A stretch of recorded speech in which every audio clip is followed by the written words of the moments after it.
Oke, assalamualaikum warahmatullahi wabarakatuh. Waalaikumsalam warahmatullahi wabarakatuh. Halo Tribuner semua, jadi kembali lagi kita Pak Ustadz ya dalam program acara Ramadan Share Online episode keempat.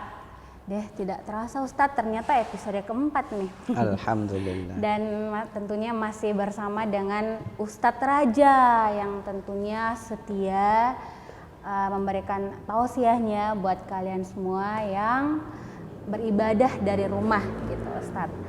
Dan alhamdulillah kegiatan kita kembali bisa terlaksana karena kita masih diberi kesehatan, pastinya masih diberi kesempatan, dan ini tidak lepas juga dari supportnya Surako Jaya Motor Abadi sebagai main dealer motor Yamaha di wilayah Sulawesi Selatan dan juga Sulawesi Barat. Oke, dan tentunya kegiatan ini juga merupakan bentuk dukungannya kita, supportnya kita terhadap keinginan pemerintah agar kita melakukan physical distancing. Makanya untuk tausiahnya kita secara live streaming, tidak secara langsung Ustadz, untuk mencegah COVID-19, mencegah virus COVID-19. Oke. Jadi sebelum kita masuk ke materi yang saya pikir kalian semua pasti mau nih dengan materi yang disampaikan Ustadz, karena ini penting sekali, semua ingin ke sana, pada akhirnya ingin ke sana lah. Seperti itu. Mungkin saya ingin bertanya dulu sama Ustadz Raja, bagaimana hari ini Ustadz? Alhamdulillah sehat, itu nikmat yang tiada terkira. Selalu saya sampaikan kesehatan itu sangat penting sekali, karena buat apa kita kaya kalau dokter mengatakan jangan makan nasi. Alhamdulillah. Jadi sehat-sehat saja. Alhamdulillah. Ustadz, ini sebenarnya ada titipannya banyak orang. Titipannya netizen lah kalau orang bilang kerennya sekarang. Alhamdulillah. Ini katanya bulan puasa tapi kok agak-agak berbeda dirasa Ustadz, karena orang ibadahnya di rumah, bukan di masjid. Apakah berkahnya sama jika dibandingkan dengan bulan-bulan puasa yang lalu gitu Ustadz? Gitu ya. Oke deh. Bismillahirrahmanirrahim. Alhamdulillah wa syukrulillah. Wa la haula wa la quwata illa billahil aliyil azim. Asyhadu an la ilaha illallah wahdahu la syarikalah wa asyhadu anna Muhammadan abduhu wa rasuluh, amma ba'd. Pemirsa Tribuners yang insya Allah dirahmati oleh Allah Subhanahu wa Ta'ala, alhamdulillah kita kembali bertemu di episode yang keempat ini dalam rangka tausiah, dan insya Allah bisa bermanfaat bagi kita semua, khususnya pada diri saya pribadi. Ini ada beberapa pertanyaan yang dari beberapa ini yang menyampaikan pertanyaannya tahun ini beda dengan tahun-tahun yang lalu. Bedanya karena kalau tahun lalu itu kita ramai, sebelum masuk Ramadan itu sudah ramai, sampai inilah kemarin saya sampaikan dahsyatnya bulan suci Ramadan itu, yang jarang ke masjid saja, begitu masuk bulan suci Ramadan itu orang berbondong-bondong datang ke masjid. Makanya kemarin Ketua MUI Sulsel ada teman yang tanya, Ustadz, bagaimana perasaan tak masjid ditutup? Apa jawabannya? Semua orang tidak ada yang suka kalau masjid ditutup. Orang non-Islam saja kalau tempat ibadahnya ditutup pasti tidak enak kina rasa. Apalagi kita umat Islam, apalagi ini bulan suci Ramadan, pasti tidak ada yang suka seperti itu. Cuman karena adanya satu dan lain hal, ini COVID-19 ini, yang menyebabkan sampai pemerintah harus tutup ini masjid. Seperti itu, terpaksa. Yang salah itu kalau tidak ada penyebab, tidak ada sebab sampai masjid ditutup. Ini yang perlu dipertanyakan. Cuman karena ada sebabnya sampai pemerintah mengatakan tutup, takutnya virus corona ini bisa menyebar ke sana kemari, makanya pemerintah mengatakan harus tinggal di rumah. Nah, pasti kita bertanya lagi, bagaimana dengan sholat yang kita lakukan, yang biasanya kita di masjid? Biasanya kita di masjid, yang kita sholat tarawih lah, sholat apalah yang kita lakukan di masjid. Nah, kalau mau kembali kepada Rasulullah, kemarin juga kita sampaikan di episode ketiga dan episode pertama itu kita sampaikan Rasulullah itu seingat saya, Rasulullah itu dalam sebuah riwayat dikatakan cuma 2 kali. Ada yang mengatakan 3 kali Rasulullah. Cuman yang sepengetahuan saya itu cuma 2 kali Rasulullah sholat di rumah, di masjid. Selebihnya itu Rasulullah sholat di rumah. Kenapa? Karena yang ditakutkan seperti ini. Karena ditakutkan sholat tarawih ini dijadikan sebagai suatu kewajiban, ya. Harus di masjid, padahal tidak mesti. Yang mau kerjakan di rumah silahkan. Yang penting pada saat kita sholat, ini kata Rasulullah, ini yang harus kita kejar ini. Man qama ramadhana imanan wahtisaban. Siapa yang mendirikan sholat dengan iman, bukan karena siapa-siapa, memang karena iman karena Allah dan mengharap ridhonya Allah, serta dia bermuhasabah, mengingat dosa-dosanya yang pernah dia lakukan dan berjanji tidak mau lagi lakukan, maka Allah akan hapuskan semua dosa-dosanya. Itu yang paling penting. Sampai Rasulullah juga mengatakan, ada orang yang sholat tarawih, orang yang sholat lail, capek sholatnya tidak diterima. Kenapa? Karena juga sekedar sholat saja, ya. Bukan karena iman, dia juga tidak bermuhasabah. Ini yang dikhawatirkan. Jadi walaupun di rumah, pemirsa yang insya Allah dirahmati oleh Allah, pun kalau di rumah kita sholat, ya yang penting dosa-dosa kita diampuni oleh Allah. Tidak mesti di masjid, ya, tidak mesti di masjid kalau sesuai dengan Rasulullah Sallallahu Alaihi Wasallam. Rasulullah cuma 2 kali, selebihnya Rasulullah sholat di rumahnya. Intinya dosa-dosa kita diampuni oleh Allah itu. Jadi pada intinya insya Allah berkahnya sama. Berkahnya Ustaz, ya? sama insya Allah. Hanya suasananya saja. Suasananya, yang karena ini hal-hal yang baru. Makanya Pak Kiai Andre Guruta kemarin itu Ketua MUI Sulsel mengatakan kenapa masyarakat sekarang itu kayak bergejolak apa? Karena baru menerima hal-hal yang baru. Hal baru mesti ditutup, ya. Apa ditutup, semua ditutup. Akhirnya ini kan hal baru, apalagi masuk bulan suci Ramadan seperti ini. Seperti belum itu. Adaptasi. Iya, seperti itu.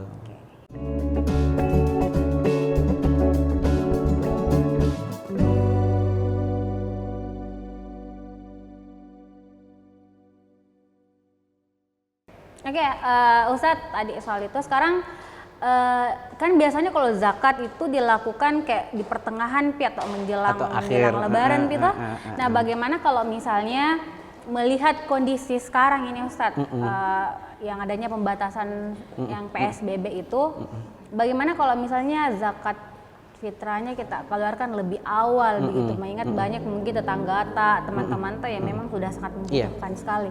Oke, menyangkut masalah zakat, itu zakat mau zakat harta, mau zakat fitrah, mau zakat apa, yang penting namanya zakat. Itu begitu masuk Ramadan itu sudah sudah bisa untuk kita salurkan. Iya, sudah masuk Ramadan dan sebelum khotib naik di mimbar itu sudah tidak bisa lagi disalurkan. Masih bisa disalurkan sebelum khotib naik di mimbar. Lebaran ini ceritanya. Lebaran. Tapi kalau mulai masuk Ramadan sampai akhir sebelum khotib naik di mimbar, maka zakat itu bisa kita keluarkan. Dalam bentuk apapun, mau zakat harta, mau zakat fitrah, mau zakat apa, silahkan keluarkan. Apalagi dalam kondisi seperti ini, banyak kasihan saudara-saudara kita. Kemarin juga saya bahas masalah sedekah, masalah apa. Itu bagusnya apalagi Ramadan seperti ini, bagusnya kita sudah keluarkan bantu saudara-saudara kita yang ini, karena banyak sekali saudara kita ini yang membutuhkan, termasuk juga tetangga-tetangga yang paling dekat, keluarga yang paling dekat itu bantu. Kalau ada yang lebih atau apakah bagi-bagi dulu? Iya, bagi-bagi. Indah sekali berbagi. Indahnya berbagi, iya. Teman-teman. Oke, jadi mungkin langsung saja Ustadz kita ke temata untuk hari ini tadi, yang soal 3 hal yang jadi pada kesempatan kali ini pemirsa Tribuners yang insya Allah dirahmati oleh Allah dan mudah-mudahan disehatkan selalu oleh Allah Subhanahu Wa Taala. Saya mau angkat satu pembahasan 3 penyebab orang tidak masuk dalam surga. Tapi mau semua yakin masuk surga? Mau semua yakin masuk surga?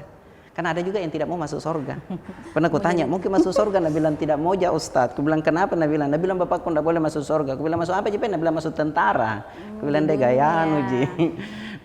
Ini penyebabnya orang tidak masuk dalam surga. Kan rata-rata ini sekarang kita menginginkan mau masuk di surganya Allah Subhanahu Wa Taala. Surga itu nikmat. Cuman terkadang banyak orang yang mau masuk surga, tapi perilakunya tidak menunjukkan mau masuk surga. Justru neraka yang diinginkan. Kalau dari segi dari kita lihat dari dari kegiatan perlakuannya sehari-hari. Ketika ditanya mau masuk surga, surga apa? Dia bilang surga Jannatul Firdaus. Wih, baru ibadah nggak beres. Itu kan gitu. Nah, kalau dalam sebuah hadis Rasulullah Shallallahu Alaihi Wasallam dikatakan ada 3 penyebab orang tidak masuk surga. Pertama, masalah sepele sih sebenarnya ini. Apa itu? Karena adanya sifat sombong. Adanya sifat sombong, adanya sifat takabur, adanya sifat congkak, adanya perasaan yang paling wow. Ini kan banyak nih, ya. Kesombongan ini yang banyak ini. Nah, saya mau cerita dulu dalam Al-Qur'an ini. Kenal iblis? Iya. Kenalan di mana? Tidak pernah. Tidak pernah, saya kira kenalan. Aku bilang di mana? Kenalan udah hebat. Ku tahu di tahu ji. Pernah baca. Pernah kali dengar Ustadz ceramah. Alhamdulillah, yang penting tidak kenalan itu bahaya itu. Tempat tuh berteman Kak di Facebook. Oh, berteman di Facebook. Ada tuh yang bisa seperti itu. Kenal iblis, kenalan di mana? Di Facebook. Wih, tak lewat-lewat itu berarti bertemanku. Nah, pertama karena adanya sifat sombong, adanya sifat takabur, adanya sifat congkak, ya, adanya sifat ujub. Nah, itu kan semua digabungkan jadi kesombongan. Nah, iblis itu diusir dari sorga bukan karena tidak mau sujud. Iblis itu sujud kepada Allah 7.000 tahun. Tuh, ada juga yang mengatakan 6.000 tahun. Ya, iblis sujud kepada Allah baik itu 6.000 tahun mau 7.000 tahun itu tidak pernah membangkang. Yang jadi pertanyaan, kenapa diusir dari sorga? Itu kan? Kenapa diusir dari sorga? Cuma satu kesalahannya iblis, tidak mau sujud kepada Adam. Tidak mau sujud kepada Adam, padahal ini sujudnya bukan sujud penyembahan. Ya, bukan berarti juga Adam lebih istimewa daripada iblis, tidak. Ya, ini sujud penghargaan. Allah kan berfirman seperti ini. Wa idh qulna lil malaikati isjudu li Adam fasajadu illa iblisa aba wastakbara wa kana minal kafirin. Kata Allah, seluruh malaikat-malaikatku sujudlah engkau kepada Adam. Seluruh malaikat sujud. Semua malaikat sujud kecuali iblis. Sampai ada dalam sebuah buku itu, bukunya Harun Yahya kalau tidak salah ingat itu. Ketika Allah tanya iblis, kenapa engkau tidak mau sujud kepada Adam? Ini sujudmu bukan sujud penyembahan. Bukan berarti kamu lebih rendah daripada Adam. Tidak, ini perintahku kata Allah. Tapi apa jawabannya iblis, pemirsa? Ya Allah, kenapa mesti saya mau sujud sama Adam? Adam kan baru kemarin diciptakan. Seharusnya dia yang sujud sama saya, bukan saya yang sujud sama dia. Berupa untuk kau. Itu bahasa anunya ya. Berupa kau subangi paku kucini joko nipat nia. Saya lihat engkau sendiri diciptakan. Saya lihat iblis Adam diciptakan. Seharusnya dia yang sujud sama saya. Ini kan banyak ini ya, yang mewarisi ini sifat-sifatnya iblis. Kau orang kemarin pokok kau kau baru pokok saya lebih dulu makan garam daripada kau. Biasa ku jawab ke kau itu garam juno makan saya cukup boluna mi. Itu kan banyak yang seperti itu. Ya, karena merasa dirinya ini kau orang kemarin pokok. Apalagi masalah ceramah, ya. Biasa minta maaf. Kadang tuh minta maaf ya. Kadang ada orang yang mungkin lebih tinggi ilmunya daripada macam saya ini. Kan saya belum ada papanya ini, belum ada papanya. Kadang begitu kita membawakan suatu ceramah atau apa, ya, kadang ada di dalam hatinya itu. Ini paling bahaya ini, kesombongan tersembunyi.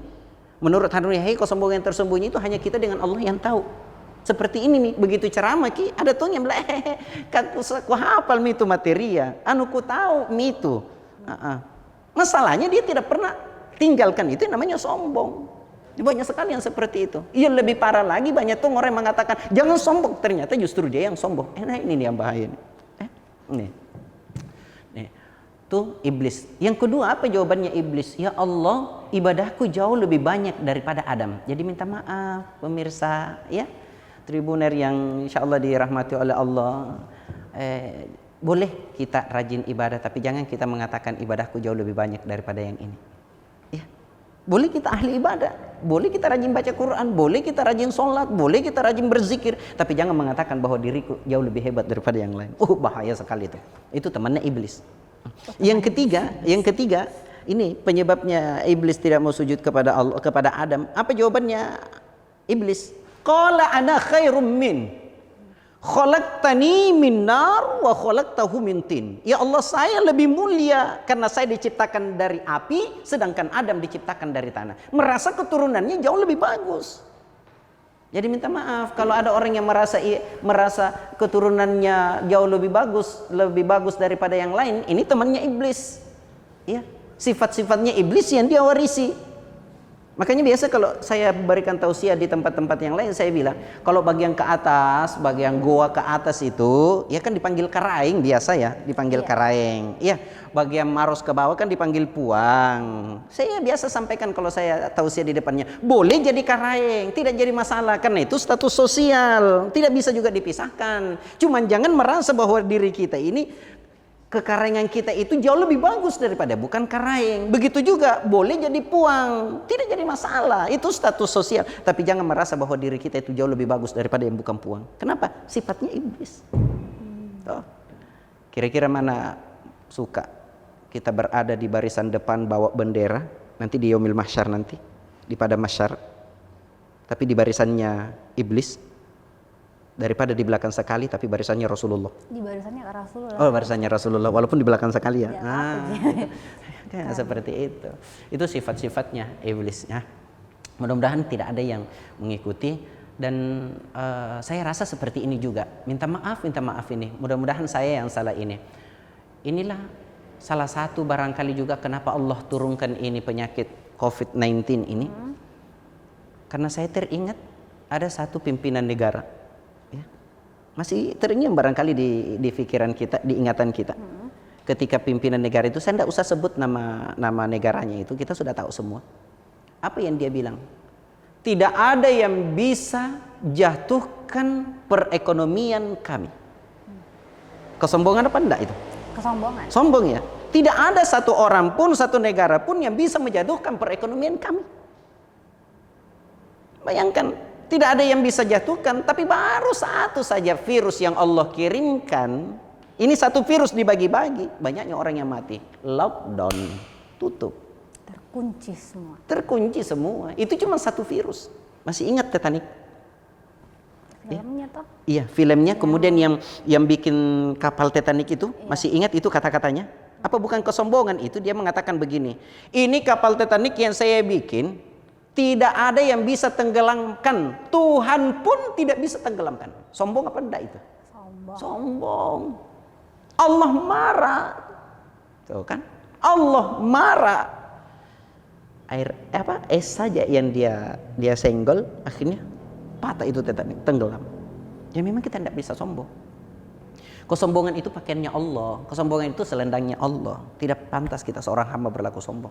La yadkhulul jannah man kana fi qalbihi mithqala dzarratin min kibir. Tidak akan masuk ke dalam surga orang yang terbetik dalam hatinya sedikit saja kesombongan. Sedikit saja kesombongan tidak masuk surga, coy. Apalagi kalau banyak.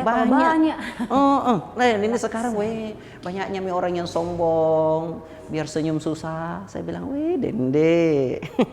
Istighfar kok cowok, Ramadan ngine podengnya. Seperti itu. Itu dulu.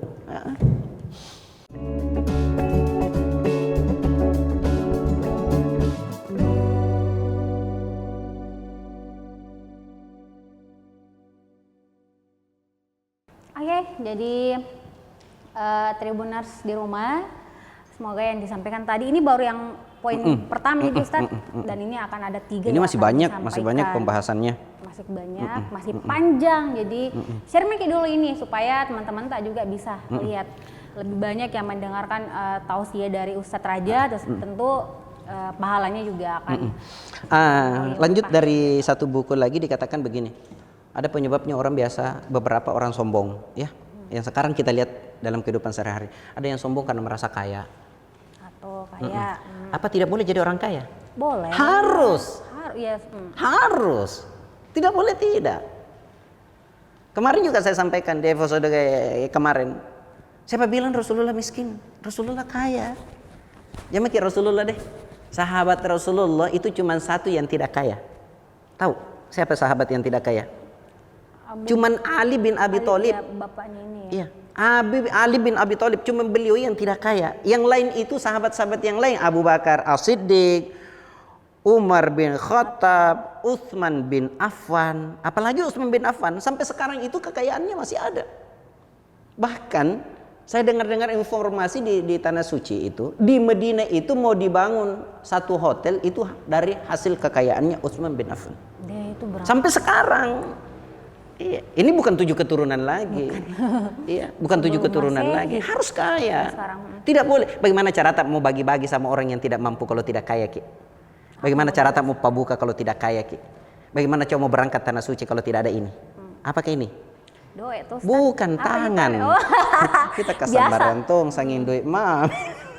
Biasa identik. Oh, identik. Kalau Makanya aku begini, bilang Ki. apakah ini? Ini kan tangan. Ya tahu. Waduh. Nah, bagaimana cara mau berangkat Tanah Suci kalau tidak ada uang? Tidak ada ini. Harus. Tidak. Harus. Okay. Jadi saya itu bangga. Saya bangga kalau ada orang Islam kaya. Siapa rumah mewah? Rumahnya Pak Haji Hans. Alhamdulillah ada orang Islam kaya.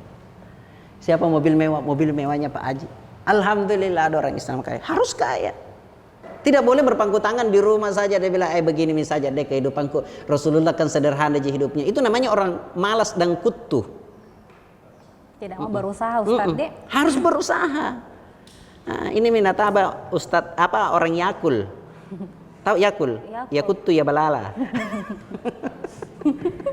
Ya Tommy putih ya Tommy balala. Ini karena Yakul, Yakutu ya balala. Nih, ya iya. Itu seperti itu. Jadi harus memang kaya. Yang dilarang ini kalau merasa diri kita paling kaya. Kalau merasa diri kita paling kaya itu kadang dipandangin tengah orang. Kenapa bisa tuh Ustaz? Kan merasa ki ada. Merasa ki kalau uang semuanya. Itu Mi.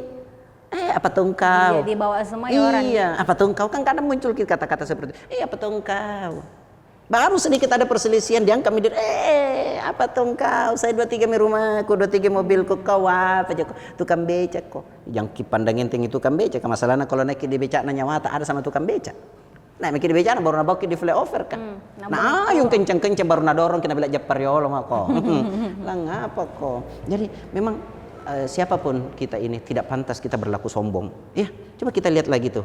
Fir'aun bagaimana sombongnya. Sombong. Qarun. Sampai kunci gudangnya itu 9 onta yang tarik. Itu kunci gudangnya itu. Saking kayanya itu Qarun. Banyaknya itu. Ubaid bin Khalaf itu. Hamman itu. Bagaimana kehebatannya itu sampai tewas juga. Jadi binasa tunji karena Allah marah. Ini yang saya khawatirkan ini ketika Allah turunkan ini. Ya, mudah-mudahan Allah cepat ini coba ambil ini COVID-19 ini karena kita banyak bermuhasabah diri di bulan suci Ramadan ini, kita hilangkan kesombongan, ketakaburan, ya siapapun dia. Baik dia itu seorang petani, tapi ingat ya, Allah benci orang kaya yang sombong. Ingat. Allah benci orang kaya yang sombong, tapi Allah lebih benci lagi kalau orang miskin yang sombong. Orang kaya sombong wajar karena masih ada yang diharapkan kan, masih ada yang diandalkan, ada yang dibanggakan. Orang miskin sombong, apa mau dibanggakan kau? Ya kan? Iya. Tuh, itu yang pertama. Yang kedua, penyebabnya orang biasa sombong karena ada jabatan. Makanya itu biasa kalau ceramah di depan pejabat, biasa tuh aku bilang itu marah nih barangkali. Aku bilang jangan sombong dengan jabatan karena titipan gitu. Kebetulan. Kebetulan jika ada tuh orang baru beberapa jabatannya biar senyum susah. Dan lihat kayak mungkin Ustaz. Mungkin barangkali saja yang salah lihat karena beberapa itu yang saya datangi itu ada tuh yang betul-betul itu jabatan apa yang dia bilang kadaki jini jabatan Ustaz. Besok-besok tidak ada nih ujung-ujungnya titel yang paling tinggi apa almarhum. Seperti itu. Aku bilang, weh enaknya kalau ada pejabat seperti itu. Begitu datang ke rumahnya dia, welcome, masuk Ki. Baik ketika dia kenal kita maupun sebelum dia kenal, dia ramah sama kita. Kan enak kalau seperti itu. Artinya kita tidak pandang, siapa dia, apa dia. Bahwa itu masyarakat biasa, rakyat biasa, orang kaya, orang miskin. Dia sama ratakan semua. Nah itu luar biasa itu. Ya, itu menghargai. Banyak yang seperti itu. Ada tuh yang baru kita datang, belum juga seberapa jabatan, dede mau apa? Ih. Takut tak Mm-mm. gitu. Makanya itu biasa masyarakat biasa kodong takut masuk di tempat-tempat anunya pejabat atau apa instansi-instansi karena takut dikasih begitu kodong. Karena zaman ini saya saja yang biasa keluar masuk di instansi-instansi yang ini. Nah begitu kita masuk deh deg-degan gak pakai digertak-gertak gak pakai di apa itu yang selalu terbayang di pikiran kita. Nah, apalagi masyarakat biasa kodong. Iya, masuk ke saya itu ketanya baik-baik Oke, ada yang bisa saya bantu Pak? Kenapa Apa Artinya walaupun dia kenal kita, tidak kenal kita, apalagi sebelum dia kenal kita, kan Natung itu kalau tanya baik-baik bagaimana kabar tak? Kenapa Ada yang saya bisa bantu? Nyaman lah kalau seperti itu. Itu kalau baru kenapa? Tolak pinggang podeng. Apa yang ini? Astagfirullah, biasa iya mau kapan? Santai makoka. Tapi ingat ya, sombong dibalas kesombongan itu sedekah. Supaya berhenti kau sombong. Makanya biasa kalau ceramah kata aku bilang, jabatan itu titipan. Titipan dari mana? Titipan dari Allah dan titipan dari rakyat. Kalau kau jabatan itu kau jadikan sebagai kekuasaan, kan ada tuh itu jabatan dijadikan kekuasaan. Kekuasaan yang negatif. Ya. Dia menganggap kayak ini kan mumpun saya berkuasa. Ya. Apa yang ku bilang? Titipan itu. Kalau kau jadikan sebagai kekuasaan itu jabatanmu, maka tunggu-tunggu 3 rumahmu. Rumah dinas, rumah sakit, dan rumah tahanan. Nalle kok KPK lah ngapa kok. Makanya ayo tawadu, enak natung itu kaya toh kaya tidak sombong. Ada jabatan tidak sombong, tawadu Begitu lewat apa nak bilang orang, weh baik nih tuh kawan. Iya. Mudah-mudahan selama sampai tujuannya. Kita tidak tahu dari bibir mana doa diijabah oleh Allah. Begitu ada musibah yang kena kita, yang menimpa kita, yang datang duluan itu siapa? Tetangga-tetangga kita yang datang sama kita. Wih, datang ku sakit itu yanu, ada masalah itu yanu, cepat datang itu semua. Kaya itu tapi baik rendah hati.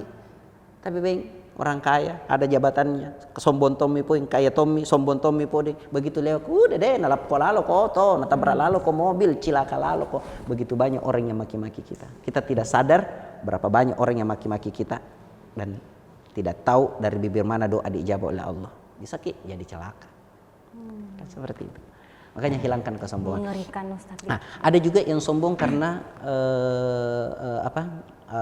merasa ibadahnya jauh lebih bagus. Contoh begini, kita lagi ngumpul-ngumpul nih. Kita lihat, di antara seluruh yang hadir ini, sholatku yang paling bagus. Kan ada seperti itu. Di antara seluruh yang hadir ini, tahajudku yang paling benar. Itu kan kesombongan tersembunyi. Itu yang harus kita hilangkan dalam diri kita. Boleh jadi orang soleh, tapi jangan merasa diri kita paling soleh. Boleh jadi orang suci, tapi jangan merasa diri kita paling suci. Boleh jadi pejabat, tapi jadikan jabatan itu sebagai titipan dari Allah. Kita bisa pergunakan sebaik-baiknya. Haknya rakyat kita berikan, hak negara kita berikan, hak kita ambil. Itu kan titipan, dianggap bahwa itu ada titipan. Boleh jadi orang kaya. Harus jadi orang kaya. Tidak boleh tidak kaya, harus kaya. Supaya bisa berbagi. Nah, makanya kemarin itu di episode yang ketiga kemarin saya sampaikan, ayo kita rubah niat kita sekarang, kita cari rezeki, niat kita untuk mau berbagi. Bukan untuk mau menyimpan untuk anak cucu kita, tapi ya Allah berikan saya rezeki supaya saya bisa berbagi kepada saudara-saudaraku. Seperti itu. Yang ketiga, yang keempat itu penyebabnya orang sombong karena merasa itu yang tadi, merasa keturunannya jauh lebih bagus daripada yang lain. Itu merasa keturunan kita jauh lebih bagus. Itu semua sifat-sifat iblis yang harus kita hilangkan, digabung jadi kesombongan. Sekali lagi, la yadkhulul jannah man kana fi qalbihi mithqala dzarratin min kibir. Tidak akan masuk ke dalam surga orang yang terbetik dalam hatinya sedikit saja kesombongan. Sedikit saja kesombongan tidak masuk surga, apalagi kalau banyak. Kalau banyak tidak ada jalannya memang masuk surga. Ustadz begini, biasa kan ada orang bilang toh, mau cerita ini sebenarnya kan kalau misalnya dia mau ceritai orang atau bagaimanakah, itu kan saya sudah tidak boleh dalam agama kalau kita mau ceritakan orang dan sebagainya, menggunjing dan sebagainya. Tetapi sudah ceritai orang, sombong juga begini caranya Ustadz. ndak bermaksud juga cerita nah tapi begini atau bilang begini dah sombong jana tapi di rumah 4 mobilku bagaimana itu Ustaz? Jadi dia aku jadinya tidak sombong tapi apa yang kan Nah banyak orang sampaikan yang seperti itu, banyak orang bilang dirinya tidak sombong tapi pada kenyataannya dia sombong. Iya. Kan seperti itu. Nah bilang Kak saya tidak sombong Ji, tapi dengan dari tingkahnya, dari sifatnya, dari kelakuannya itu menunjukkan bahwa dia sombong. Kan seperti itu. Sama tuan gitu, tidak ku cerita jinan aku pauna Ji. Iya apa bedana? Iya itu yang harus mau kita kak ini gosip kan. nah tapi itu ya toh. Itu ya toh seperti ini. Jangan maki itu. Tuh. Ya, bulan Ramadan ini kita saatnya bermuhasabah, mohon kepada Allah mudah-mudahan tidak melakukan perbuatan-perbuatan yang tidak baik lagi. Insya Allah dosa-dosa kita diampuni oleh Allah Subhanahu Wa Taala. Yang selanjutnya penyebabnya orang tidak masuk dalam surga karena apa? Ini adanya sifat iri hati, dengki. Tapi ada iri yang boleh. Contoh ya. Ada anak tak misalnya penghafal Quran, ya, pintar mi podeng, ibadahnya bagus. Saya boleh iri. Ya Allah, seandainya anakku bisa tuang sama anak tak. Itu iri yang boleh. Yang dibolehkan dalam agama. Karena mau meniru jejak anak tak. Mau tuh nggak anakku jadikan penghafal Quran, mau tuh nggak anakku ibadahnya bagus. Itu kan boleh, iri yang boleh. Contoh lagi, kita orang kaya, rajin bersedekah. Bangun masjid, apa, dermawan ceritanya tuh. Tawadud tuh makin lagi. Boleh saya iri. Ya Allah, seandainya begitu tongkat dengan ibu, kaya tidak sombong, Tommy rajin Tommy lagi bersedekah, banyak masjid dia bangun. Itu boleh, iri yang boleh. Tapi iri yang tidak boleh yang mana? Ini bahasa kasarnya. Tetanggana beli kipas angin, ya tak putar. Itu kan banyak. Tetanggana beli motor, yang marung. Marung bagaimana? Nah bilang, deh berani tuh cicil motor, nah lebih tinggi gajinya suamiku daripada gajinya. Gajinya kena potong. Baru ke itu apa namanya? Marah kalau dia yang cicil motor baru datang sama kita bilang, "Oi bayar nggak?" Nah itu. Tapi kalau dia tunjuk yang cicil motor, dia tunjuk yang ini, urusan. Nah, yang selanjutnya tetangga aja beli mobil, dia beli semeng. Lah ngapa? Nah, lepar ke polisi tidur. Supaya nak bilang kalau lewat ke mobil atas sangku ki. Ini namanya orang iri. Orang yang punya sifat iri ini, ibadahnya tidak beres. Kenapa? Karena nguping terus. Orang pergi sholat tarawih, pun kalau tidak di masjid, di rumahnya sholat tarawih, dia ke sana kemarin dia bilang, apa yang nyusin nabaliano? Mali sembeng kulkas. Nah, dalam keadaan seperti ini, bisanya tuh dia beli kulkas. Ini namanya kedinginan nih. Orang beli kulkas dia kedinginan. Nah ini yang tidak boleh nih. Orang beli kompor dia kepanasan. Astagfirullahaladzim. Ini iri yang tidak dibenarkan dalam agama. Pasti ibadah tidak beres. Kalau iri menjangkiti kita, penyakit-penyakit lain akan bermunculan. Apa itu? Penyakit yang lain. Difitnah orang. No tahu gitu kenapa laris ke jualannya? Nah bilang tidak. Pakai itu tuyul telo. Itu kan? Jadi bagaimana seandainya dia tidak pakai tuyul, kualitas barangnya bagus? Sampai banyak orang pengunjung yang datang. Nah ini kena lagi. Al fitnatu asyaddu minal qatl. Memfitnah lebih besar dosanya daripada membunuh. Tuh. Yang terakhir, ya, penyebabnya sampai kita tidak masuk dalam surga karena ada utang tak baru tidak mau dibayar. Kenapa senyum-senyum Ki? Tidak Ustaz. Siapa tahu belum saya bayar pulsa aku. Itu mami. Makanya cepat. Beda kalau seperti ini, apalagi dalam kondisi seperti ini. Kan Pak Presiden, Pak Jokowi mengatakan yang punya utang dulu baik di pembiayaan di apa ditangguhkan dulu barang 1 tahun ya. Karena perekonomian sekarang ini lumpuh. Mau jadi bayar, tapi kan di mana kita mau ambil uang? Kan seperti itu logikanya ya. Mau jaka bayar ki, tapi karena tidak ada uang mau beli apa? Itu lain persoalan. Ini dia masalah. Kalau mau ada uang, tapi biasa kan begini. Jangan aku bayar gitu di sebelah pulsaku. Contoh, kalau kita bilang tadi ada utang pulsa tak, seumpama tuh. Jangan aku bayar ke pulsaku deh. Nah lupa gitu. Nah ini persoalan nih. Besok lusa meninggal ki antara langit dan bumi ruhnya tidak diterima oleh Allah. Gara-gara utang itu. Di riwayat lain orang yang punya utang tidak mau dibayar, di yaumil akhir nanti itu pahalanya dipakai membayar. Pilih mana? Bayar utang di dunia. Bayar utang di dunia. Memang harus bayar. Ini yang repot ini karena dia Tommy lagi yang berutang datang ditagih duluan marah. Ini yang seperti ini.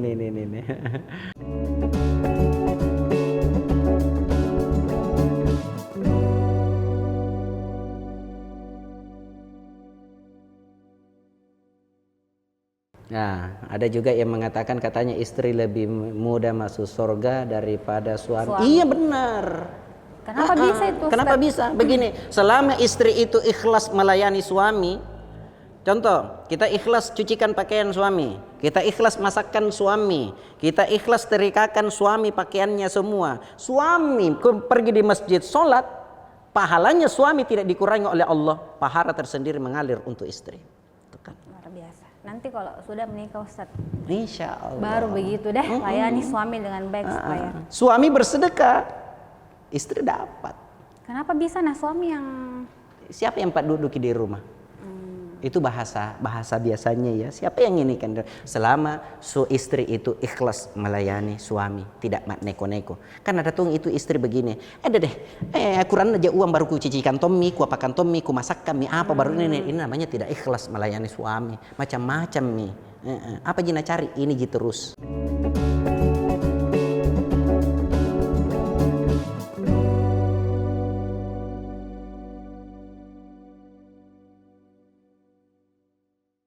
mantap nih mungkin Ustadz Raja untuk tausiah hari ini, dan insya Allah apa yang disampaikan bakal ada hikmahnya pasti Insya untuk Allah. para Tribuners di rumah. Dan besok pasti akan ketemu lagi Ustadz, Insya mungkin Allah, temanya akan dengan lebih tema yang menarik beda. lagi insya Allah. Dan yang pasti terima kasih buat Tribuners semua yang di rumah ini Ustadz, yang dari tadi stay nonton. Halo semua, sehat ke semua. Ya, mereka taat, patuh untuk ibadah dari rumah. Itu seharusnya. Insya Allah. Dan baik, sudah waktunya kami pamit. Saya Sukmawati Ibrahim dan juga Ustadz Raja, karena kita juga mau siap-siap buka puasa. Buka ini puasa. Ustadz. Sebentar lagi sudah waktunya berbuka puasa. Yeah. Jangan lupa besok di jam 5 Okay. sampai jam 6 live lagi. Temanya pasti dijamin lebih menarik lagi. Dan selamat menantikan saat berbuka puasa. Wassalamualaikum warahmatullahi wabarakatuh. Waalaikumsalam warahmatullahi wabarakatuh.